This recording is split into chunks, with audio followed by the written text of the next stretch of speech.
Soybean, सूर्यफूल अशा विविध खाद्यतेलाची नामांकित कंपनी असलेल्या लातूरच्या कीर्ती ऑइल मिलमध्ये काल सायंकाळी मोठी दुर्घटना घडली। हरंगुळ MIDC मध्ये असलेल्या कीर्ती ऑइल मिलची केमिकलच्या गाळाची टाकी साफ करण्यासाठी 4 मजूर टाकीत उतरले होते, परंतु टाकीतील उग्र रासायनिक वासामुळे टाकीत उतरलेले मजूर बाहेर आलेच नाहीत। त्यामुळे थोड्या वेळानं एक एक करून कीर्ती ऑइल मिल मधील 5 कर्मचारी देखील त्या टाकीत उतरले। टाकीतील गाळ आणि उग्र वासामुळे 4 मजूर आणि 5 कर्मचारी असे 9 जण त्यात अडकून त्यांना आपला जीव गमवावा लागला। सायंकाळी उशिरा याची माहिती कीर्ती ऑइल प्रशासनाला लागली, त्यावेळी कंपनीचे मालक आणि इतर अधिकारी तिथून पसार झाले। रात्री उशिरा मजूर आणि कर्मचारी अडकलेली टाकी JCBच्या साहाय्याने फोडून त्या गाळात फसलेले आणि गुदमरून मरण पावलेले 9 मृतदेह बाहेर काढण्यात आले। ड्युटी किती दिवसापासून करते ते, एकतर ह्यांनी पगार वेळेवर देत नव्हते। घरी त्यांचे लहान लहान मुलं आहेत, त्यांची एक बायको, 2 मुलं आहेत त्यांचे, कसं करायचं त्यांनी? एकतर ह्यांनी 6-6 महिने पगार देत नव्हते, तरी पण कामाच्या गरजेमुळे ती लोक इथं काम करत होते आणि शेवटी त्यांनी असा घात केलाय का? एक माणूस पडला म्हणून त्यांना काढायला त्यांना पाठवलं, म्हणून त्यांनी पण वरी आले नाहीतर नाही आम्हाला कल्पना तर द्यावी, आमचा माणूस पडलाय म्हणून तरी माझा भाऊ आहे ती कल्पना दिली नाही ते गेटवर आला इथं पण येऊ दिना गेले तर।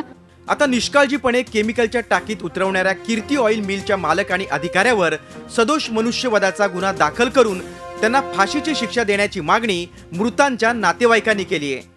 एक चुलता आहे, काय मित्रमंडळ आहेत, कामाला आहेत सगळे मध्ये, तर अजून काही नाही काढाय मध्ये आहेत माणसं, आमचे 4 आहेत, बाकीचे काही वाचवा गेलेले मध्येच गेलेले आहेत म्हणून। तर कंपनीच्या लोकांनी सांगितलं का तुमचा भाऊ पडला? नाही सांगा ना सर, आमच्या भावानंच फोन करून वरल्या चक्कर येऊलेलं त्यांनाच फोन करून सांगितलं आम्हाला दवाखान्यात ऍडमिट आहे। बॉड्यावरून दिसायल्यात, परंतु जे मिलचा मालक आहे कीर्ती, त्याचं वैयक्तिक असं मत आहे की जेवढं उशीर होईल तेवढे नातेवाईक कमी होतील, गर्दी कमी होईल, आणि आम्हाला एवढंच म्हणणं आहे की जेवढे आता जवळपास तिथं 7 माणसं आहेत, जेवढे मयत आहेत त्यांना न्याय मिळायला पाहिजे। घटनेची माहिती मिळताच लातूरचे पालकमंत्री तथा कामगार मंत्री संभाजी पाटील निलंगेकर हे घटनास्थळी रवाना झाले।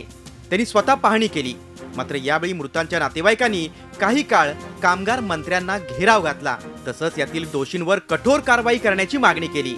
त्यानंतर संभाजी पाटील निलंगेकर यांनी कीर्ती ऑइल मिलवर कठोर कारवाई करून कंपनी सील करण्याचे आदेश दिले। या कंपनीचे जे ओनर आहेत या लोकांवर कायदेशीर जे गुन्हे नोंद करता येईल त्याच्यामध्ये 302 जो ओनर आहे तोही गुन्हा त्याच्यामध्ये आम्ही आमचे कमिशनरने सांगितलं ते नोंद करता येतोय। आणि आज ह्या घटनेला ही फार दुर्दैवी घटना आहे। दरम्यान या घटनेवर झी 24 काही सवाल उपस्थित केलेत। खाद्यतेलात नामांकित कंपनी असलेल्या कीर्ती ऑइल मिलमध्ये मजूर आणि कामगारांच्या सुरक्षेसाठी कुठल्याच उपाययोजना का केल्या नाहीत? केमिकलच्या टाकीत गाळ काढण्यासाठी कामगार थेट उतरलेच कसे? इतकी मोठी घटना घडूनही कीर्ती ऑइल मिलचा एकही अधिकारी तिथे उपस्थित का नव्हता? मृतांच्या नातेवाईकांना आणि पोलिसांना याची तत्काळ सूचना का देण्यात आली नाही? असे एक ना अनेक प्रश्न यामुळे निर्माण झालेत। त्यामुळे आता कीर्ती ऑइल मिल कंपनीच्या मालकांवर आणि मिल प्रशासनावर काय कारवाई होते ते पाहणं गरजेचं आहे। Shashikant Patil, Zee media, Latur.